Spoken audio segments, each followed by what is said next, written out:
Question number 3. The EPA's threat to regulate carbon dioxide as a pollutant, with or without direct authorization from Congress, reveals the enormous rule-making power Congress has delegated over the years to regulatory agencies.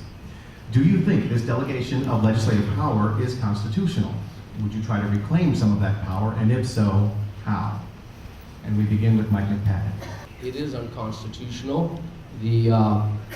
What the Democrats did with the EPA was tantamount to going up to the Department of Justice and saying, protect us from terrorists. We don't care what rules you break. We don't care what you do to the Constitution. In that effort, just protect us from the terrorists. Can you imagine the doors that would be getting kicked in and the warrantless searches that would be going on in this country right now? They would never dream of doing that with the Department of Justice because they understand the power of the state needs to be limited. And yet this is exactly what they've done with the EPA. This is what you call in Washington a power play. The executive branch, which is the EPA, is using its power to enforce laws or enforce regulations that they want over Congress. And Congress has backed down. Congress is 1/3 of the government. This is the checks and balances that our founder wanted to see. Congress needs to step up to the plate and say, not on your life. We will make sure that you do not get the funding that you need to carry out these rules that you're talking about. As soon as you mention the money and as soon as you mention tightening the purse strings, they will immediately back off. Then you go about the process of limiting the EPA like you would limit any other executive branch. Thank you.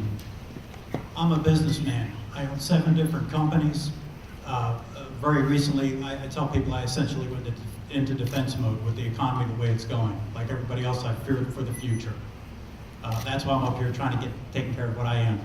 In reference to the EPA, absolutely, this has to be returned back to Congress.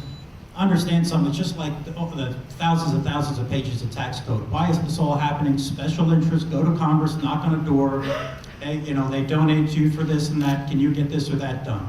It has to stop.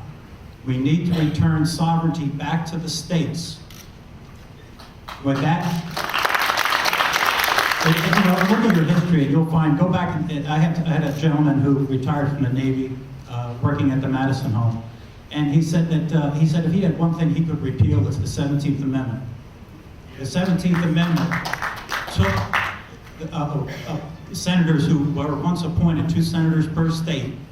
They were elected by the state senators to represent the state, to retain sovereignty of the states and protect them from the federal government.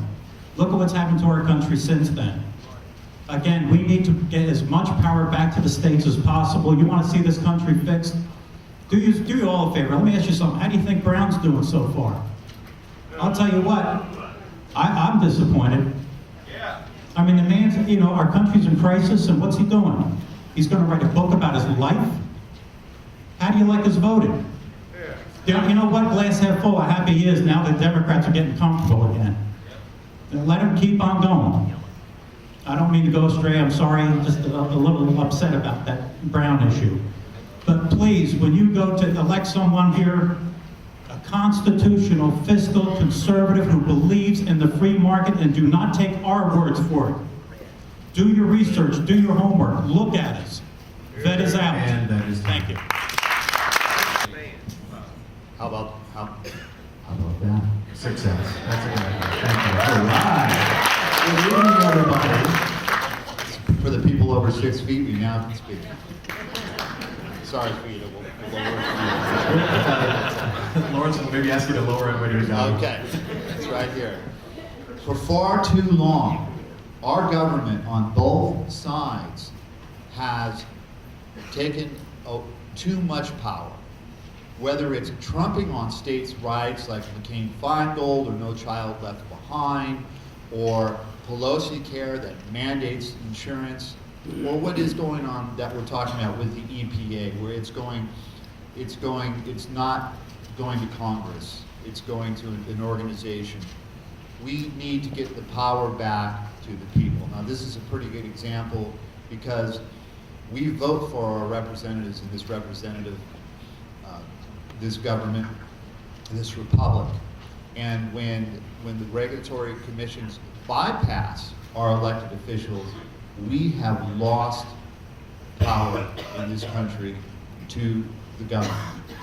So we need to not let that happen.